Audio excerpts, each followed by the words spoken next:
Assalamu alaikum. I'm Dr. Mohammed Sohail Rana. On behalf of Medicine Group, I'm going to present a topic today's presentation. My topic is approach to a patient with edema.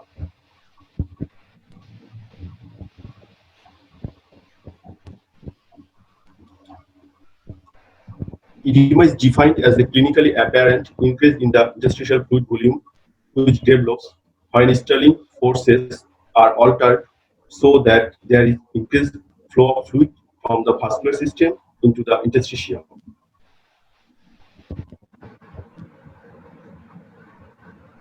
About one-third of total body water is confined to the extracellular space.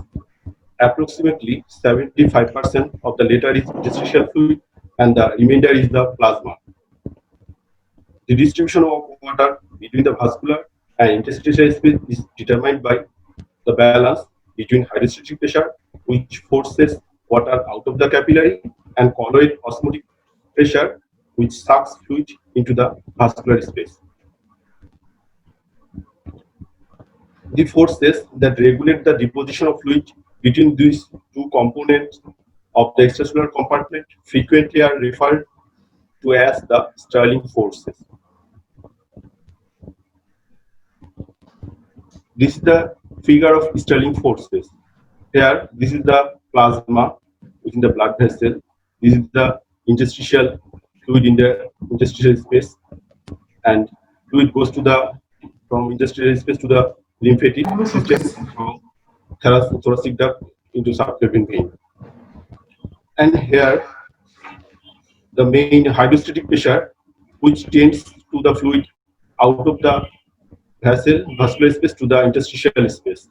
And this is the colloidal osmotic force or pressure, which retain the fluid within the vascular systems. These two pressure or forces are together called Stirling forces. They are maintain the balance almost always. And oncotic pressure, which is observed by the albumin, which is colloidal osmotic particles, and the main mechanism of edema develop. There are there are four factors. Number one, when increased hydrostatic pressure. When increased hydrostatic pressure, then fluid goes to the interstitial space or from the plasma, then edema develop. Number two, when oncotic pressure decrease. And when oncotic pressure decrease, then fluid back towards the interstitial space from the vascular space. And when the increased capillary permeability, then also development of edema. And it is number three. And number four, when any lymphatic obstruction like malignancy, infection, filariasis, or lymphogram, pallidum, and radiation injury, then also fluid retaining within the interstitial space, and then edema develop. Now the pathophysiology of edema. There are several clinical conditions like heart failure, cirrhosis, nephrotic syndrome, where develop edema. First, heart failure. In heart failure, where increased central venous pressure, which causes increased capillary hydrostatic pressure. Where increased capillary hydrostatic pressure, then fluid goes from the vascular space to the interstitial space, and then edema develop. And in heart failure, there is another decreased cardiac output. And we know when decreased cardiac output, then decreased effective arterial or effective circulatory blood volume. When effective circulatory blood volume decreases, then renal hypoperfusion occurs. And when renal hypoperfusion occurs, then renin, angiotensin-aldosterone system is stimulated. Renin is secreted from the juxtaglomerular apparatus of the kidney, which causes conversion of angiotensinogen to angiotensin 1, and angiotensin 1 is converted to angiotensin 2 by angiotensin converting enzyme, which come from the lung. And angiotensin 2 aldosterone, which also stimulate aldosterone secretion, and renin also stimulate aldosterone secretion, and angiotensin aldosterone together causes sodium and water retention, and then develop edema. Angiotensin act on the proximal convoluted tubule and thick ascending limb of loop Hanley, and aldosterone acts on the distal convoluted tubule, collecting duct, and Pulmonary tubule. And there is also a increased renal sympathetic drive occurs here, and altered renal hemodynamics which also causes sodium ion water retention and development of edema. And now see another clinical condition, cirrhosis of liver. In cirrhosis of liver, there is, we know that there peripheral vasodilation or splenic cooling occurs. And peripheral vasodilation is cooling occurs by here causes increased portal hypertension, and there systemic anastomosis occurs, and potassium shunt occurs, and then release of vasodilator nitric oxide, which ultimately causes profound vasodilation. And this causes ultimately decreased effective arterial circulatory blood volume, and then again renin angiotensin system stimulated and edema develop. And we know in cirrhosis of liver there is decreased synthetic power of liver, and then decreased synthesis of albumin, and decreased albumin in plasma, then decreased capillary oncotic pressure, which ultimately causes backwards flow of fluid from the vascular space to the interstitial space, and then edema develop. There is another clinical condition, nephrotic syndrome. Here we know massive proteinuria occurs, and for massive proteinuria there is profound loss of protein, and then decreased plasma albumin, and which causes decreased oncotic pressure, and ultimately development of edema.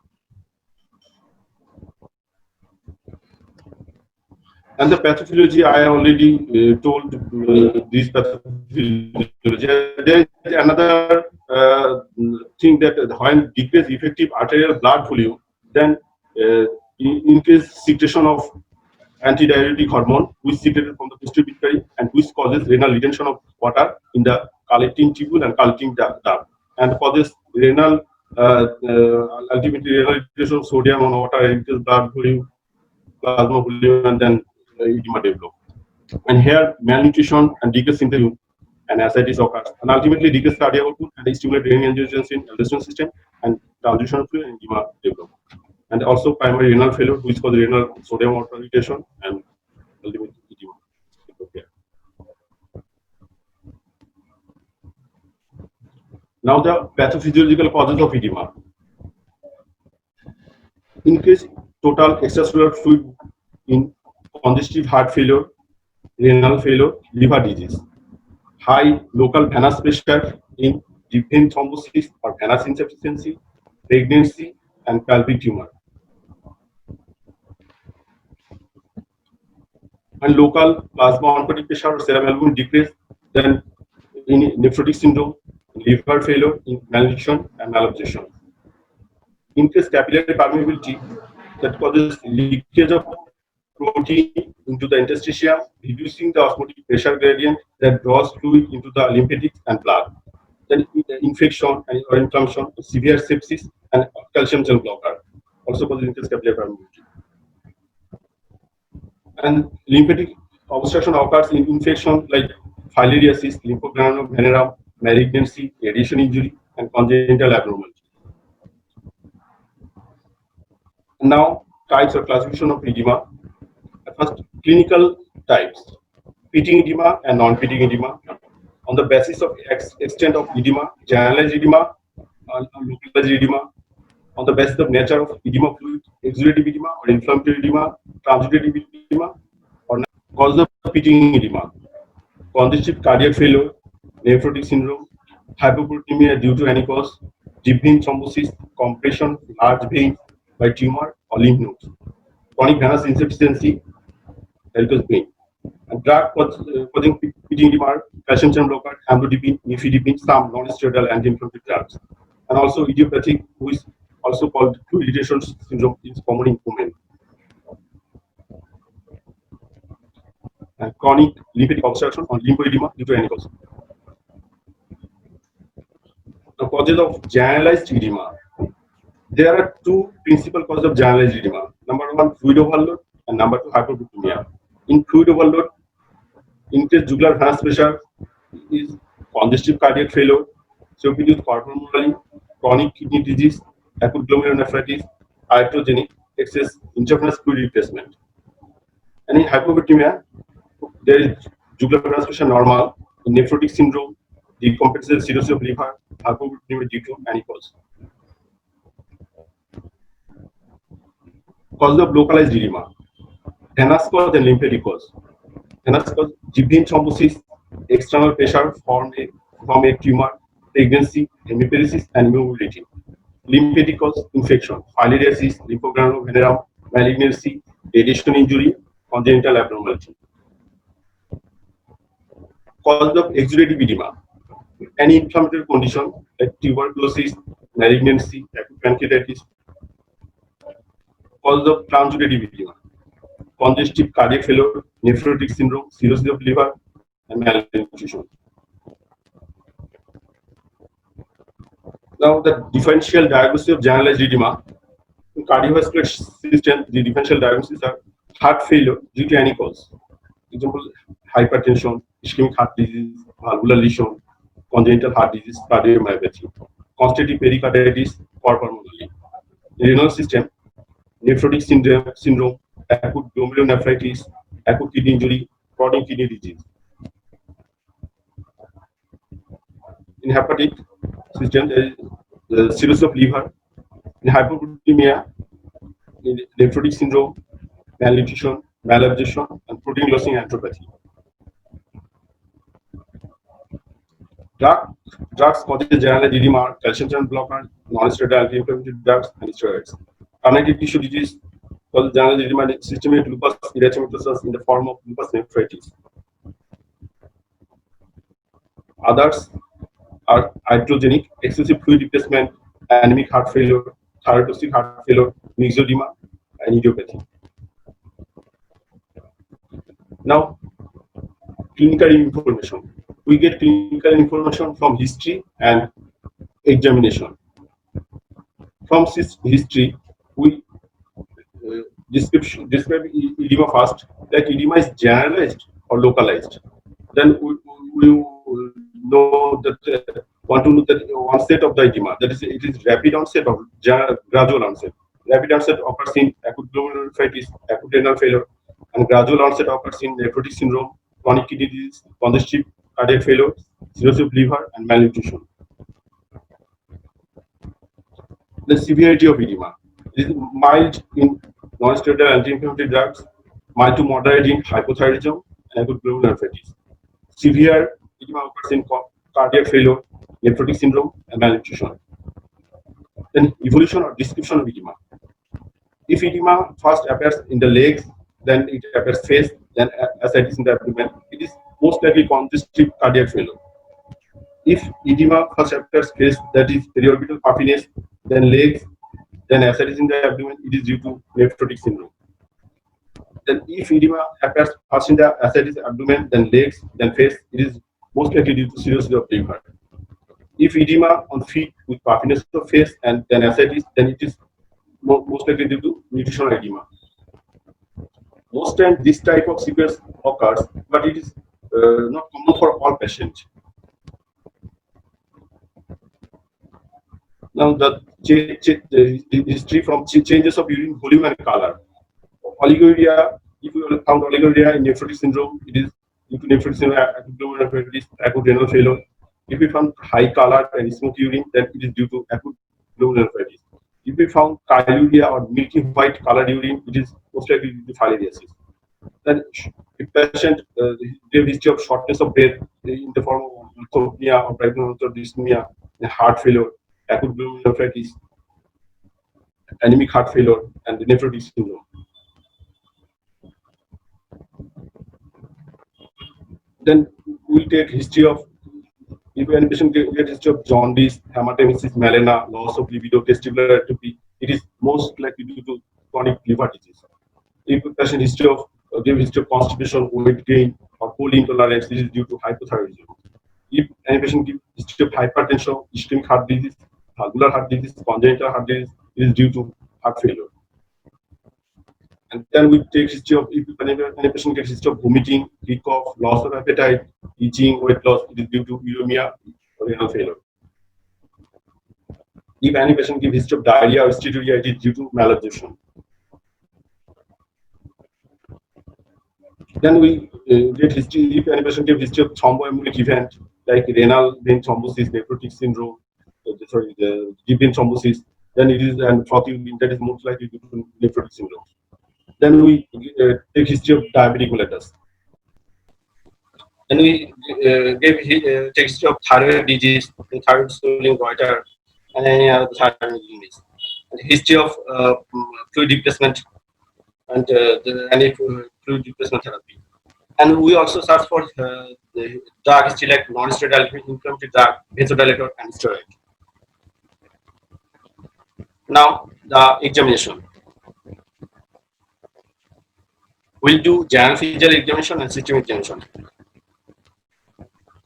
Before examination, we look for edema at a glance, like that if the patient has any periorbital edema, increased jugular venous pressure, or heart size or apex bit shifted or not, gynecomastia, or any hepatomegaly, blood pressure, pleural effusion, splenomegaly, ascites, abdominal vein, clubbing, leukocytia, genital edema, body hair distribution, ankle swelling. Then we examine the edema in the most dependent part, in the ankle, above the medial malleus, with the thumb or fingers. The examination sequence of edema are: apply firm pressure with fingers or thumb for at least 15 seconds. Pitting may persist for several minutes until it is obliterated by the slow return of the displaced fluid.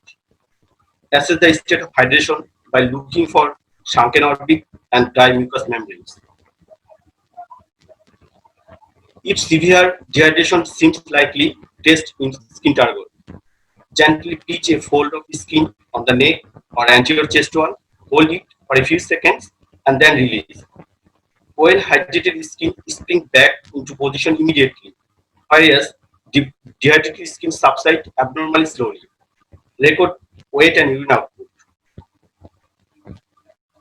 Record the pulse rate and supine or erect blood pressure. Look for tachycardia more than 100 beats per minute and postural hypotension. Check for edema in the ankles and legs. In bedbound patient, check for sacral edema. And then examine the jugular venous pressure. Now, the general physical examinations. If at first appearance, if appearance with hepatic faces is most likely due to chronic liver disease. If patient has puffiness of face, this is due to nephrotic syndrome, acute glomerulonephritis, acute renal failure, Cushing syndrome, and hypothyroidism. Overall decreases nutritional status, glossitis, angular stomatitis is due to malabsorption. Decubitus, propped up or sitting position is due to heart failure. Anemia, hypothyroidism, most likely hypothyroidism. Jaundice due to chronic liver disease, and cyanosis due to heart failure. And clubbing and leukonychia found in chronic liver disease. Palmaridecema found in chronic liver disease and thyrotoxicosis. And we also examine edema, pitting edema, non-pitting edema, pitting edema in nephrotic syndrome, acute glomerulonephritis, acute renal failure, chronic liver disease, hyperuricemia, and non-pitting edema, mixed edema, lymphedema. Then we examine skin and hair. If any scratch mark, bluishing easily, or brown line pigmentation of the nails, then it is due to chronic kidney disease. And if we found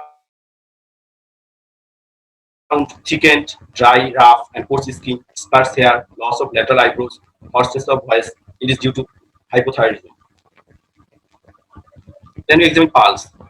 We found bradycardia in hypothyroidism, tachycardia in heart failure, thyrotoxic heart failure, anemic heart failure.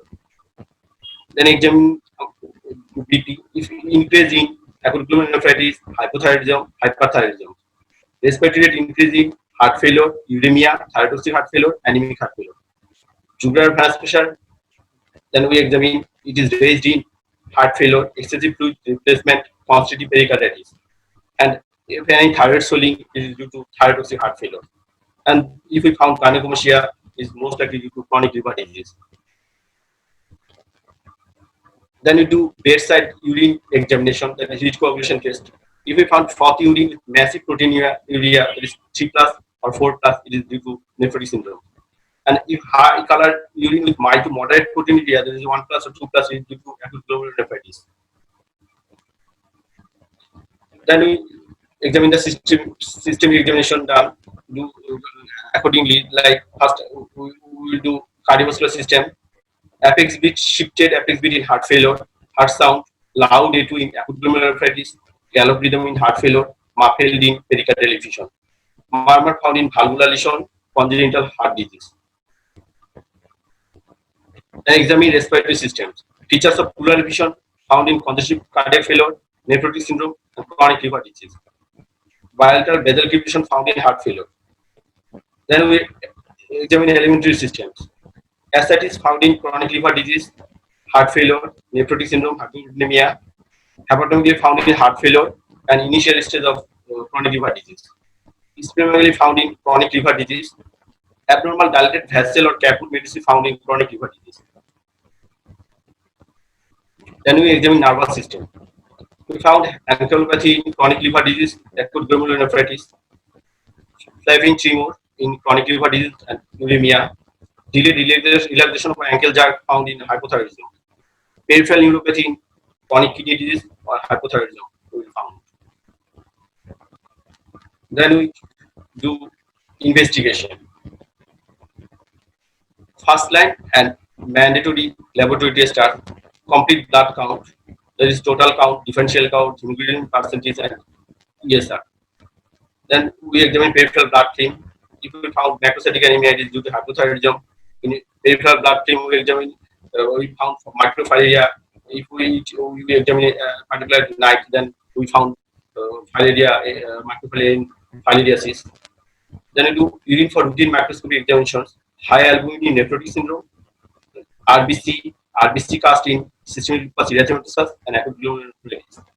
Then we'll do random blood sugar, serum creatinine, serum electrolyte, serum bilirubin, alanine aminotransferase or LGBT, serum lipid profile, anti-nuclear antibody, and ECG. In ECG, we will found ischemic heart disease of left ventricular hypertrophy. Then we'll do X-ray peer view, and we found features of heart failure like enlargement of hilar vessel, prominence of upper lobe pulmonary vessel, and reticulonuclear shadowing. And we also found cardiomegaly and pleural effusion. Then we will do ultrasonogram of whole abdomen. Then we will do special investigation like 24 hours urinary total protein.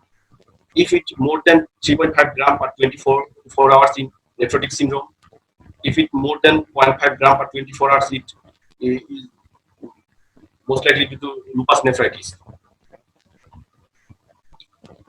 And if albumin creatinine ratio more than 300 milligram per millimole creatinine, it is found in nephrotic syndrome, is specific for diabetic nephropathy. In diabetic nephropathy, we found albumin creatinine ratio in case of male 2.5 to 30 milligram per millimole creatinine, and in case of female, we found 3.5 to 30 milligram per millimole creatinine. And we will also do protein creatinine ratio if we found more than 350 milligram per millimole creatinine is nephrotic syndrome. And we will do then echocardiogram. In echocardiogram, we found ischemic heart disease, valvular heart disease, and pericardial disease. Then we will do serum protein, serum total protein, and serum cholesterol, serum albumin, and serum albumin low in nephrotic syndrome, chronic liver disease, protein losing enteropathy. Serum albumin and globin ratio altered in CLD, prothrombin time. Then we will do prothrombin time, it is increased in CLD, chronic liver disease, and we will also do viral markers, that is H-based antigen and anti-HCV antibody. Then we will do aspiration of acetic fluid and study in chronic liver disease. Then we will do upper GIT endoscopy to see an individual varices in, and thyroid function test, T3, T4, and TSH. Then we will do anti-DS DNA antibody.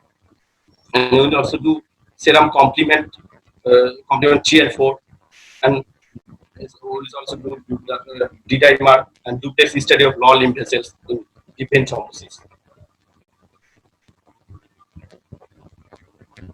Other investigation are ICT for filaria, filariasis, and then stool RD and fat estimation in case of malabsorption.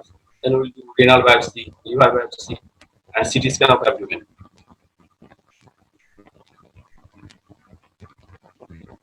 Some figure of localized edema.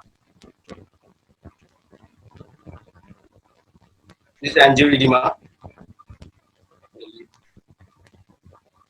and this is the GVT figure of GVT in right leg, and this is the lymphoedema after right arm after mastectomy and radiotherapy. And that's all my presentation. Thank you. Patient hearing.